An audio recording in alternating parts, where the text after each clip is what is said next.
Growing up as a Roma was very colourful, was very fun. It was filled with laughter, filled with a lot of music and dancing.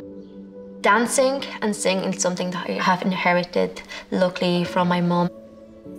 I have a lot of beautiful memories of big families, playing with my cousins, a lot of colourful dresses. But to me, that was normal. When I started experiencing the differences and how people treat us differently was when I started going to school. I remember like a little boy in my class in primary school, like randomly out of the middle of nowhere, just started like mocking my accent. Or like if I said certain words, people would laugh, or even them little comments like that we would have heard as children, like, oh, you live in a council house, or you live in this, or this is our house, we own it, but you don't own yours. Like, I wouldn't be invited to parties, or like little silly kind of small bits that you wouldn't really notice that much, I don't think, as a child, but like the older you get and you look back, you do see it as what it is, like, which was like racism and discrimination that you were facing. Very few girls go through the education all the way, very few of them. I think the traveller child goes into school, you're a traveller, you feel very left out and alone. That's the way I felt, and that's the way, even for my youngest son, Michael was the same. The racism starts from really, genuinely, from the system down. When I was in fourth year, a male teacher did say to me, why aren't you off now getting married? Like growing up, like I always would have said, like I would have loved to be a primary school teacher. But I never once had a traveller teacher ever in school. There was never any talk about me going to college to be a teacher. So it is good to see travellers as doctors, as teachers, as lawyers, as anything that they want to be. But if you're growing up not seeing yourself in that space, you're not going to have that kind of push, or that, well, if she can be there as a traveller, there's nothing stopping me. My dad always kind of encouraged me to be proud of who I am, you know, as a person. And I found it hard. As a child, I was always like, oh, my mom is wearing a skirt. People would look at us differently. Roma women are the ones that express their culture through their cultural attire. Being more identified on the street puts you on risk. Roma are labelled as thieves, as beggars, as all the negative stereotypes, unfortunately. Majority of Roma are forced to hide their ethnicity. People have to hide their identity, and especially traveller women that's working in the care sector. Traveller women that's working as teachers, doctors. I can understand why many members of my community do that, because it's easier not to identify as a member of the traveller community because of you're no longer seen as an individual, you're seen as them and you're another. Well, I know young girls got jobs, and there would be only a week working there when the manager would come down and tell them, you have to go, there's more work here, because they were a traveller.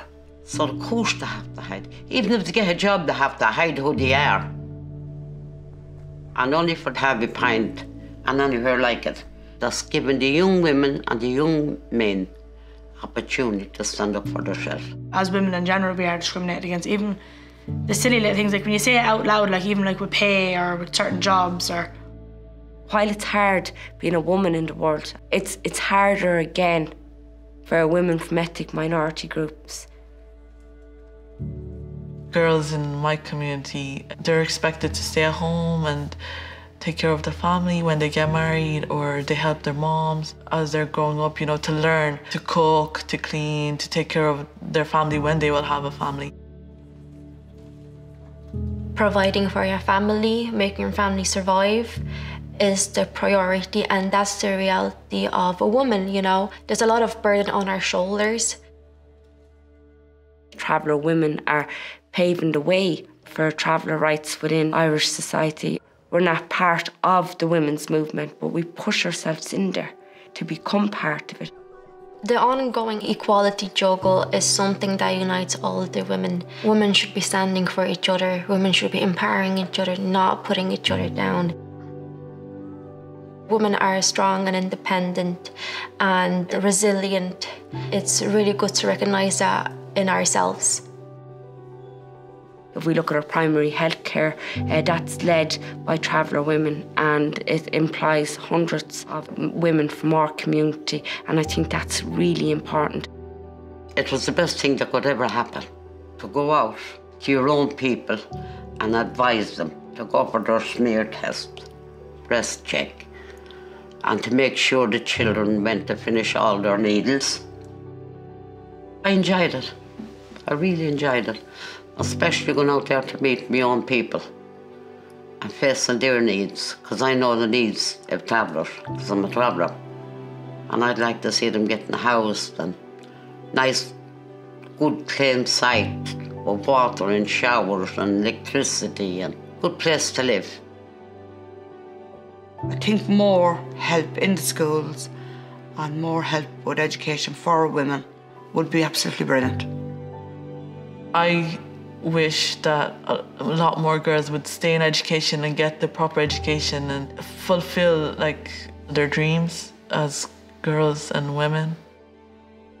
I want to be the role model for my family and for the younger generation, that you can be modern, you can be educated, you can strive for your dreams, but also be a member of your community.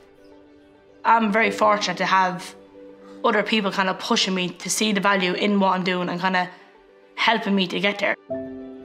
Like, I obviously have the baby at home, so I don't know, they kind of drill it into his head as well that education is important, to be working is important, to kind of put yourself out there, and if people don't accept you into them spaces, make them accept you. Like, keep putting yourself forward. Like, there's no one to say, well, you're a traveller and this is where you belong.